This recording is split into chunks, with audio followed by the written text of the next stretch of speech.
ইনকিলাব ইনকিলাব ইনকিলাব ইনকিলাব ইনকিলাব ইনকিলাব।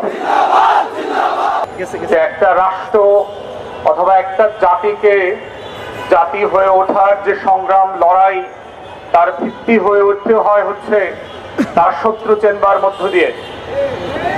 বাংলাদেশে আমার এই সোনার বাংলার সুশীল বুদ্ধিবেশ্যারা গত 54 বছর এই জাতির সবচেয়ে ক্ষতিকর শত্রুকে বন্ধু আকারে আমাদের সামনে পরিচয় করিয়েছে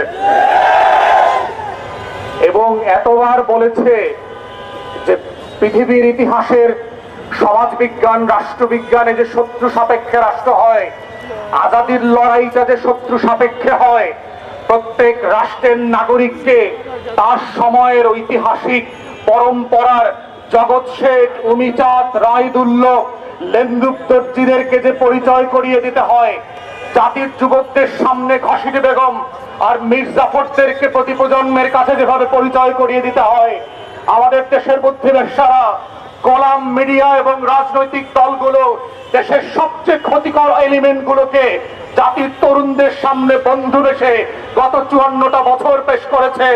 এবং যেটা করবার মধ্য দিয়ে যেটা হয়েছে, আমার স্বাধীনতা, আমার সার্বভৌমত্ব, আমার জাতীয় স্বার্থ, আমার আত্মমর্যাদা বারবার ভুলুণ্ঠিত হয়েছে। রাজনৈতিক দলগুলো যেভাবে আমার হাসনাত ভাই বলে গেছে, এত পনলেস হয়েছে ক্ষমতার জন্য। ফকির মিসকিন বস্তির ছেলেমেয়েরা আজকে বড় বড় রাজনৈতিক দলের নেতা হয়েছে। ওর নাম পরিচয় নাই, ওদের শিক্ষা দীক্ষা নাই, যারা শত্রু চেনে না, যারা আজাদির লড়াই বোঝে না, যারা হাজার বছরের ইতিহাসের স্বাধীনতা সার্বভৌমত্ব বোঝে না, ওই সকল ক্লাউন কোলামরা আজকে বাংলাদেশের রাজনৈতিক দলের নেতা। এবং তারাই প্রত্যেক পাড়ায় মহল্লায় এলাকাবাসীর কাছে ভোট চেয়ে বেড়াচ্ছে। তারা আগামী সংসদটাকে কিভাবে আজাদির সাথে বেইমানি করে, গণ অভ্যুত্থানের সাথে বেইমানি করে বাংলাদেশকে আবার নতুন করে দিল্লির কাছে বেচে দেবে, সেই নাটক মঞ্চস্থ চলছে।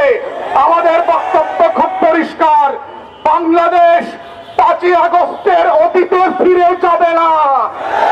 বাংলাদেশে আওয়ামী লীগ ফিরে আসতে পারবে না। বাংলাদেশে দিল্লির দাসত্ব কায়েম হবে না।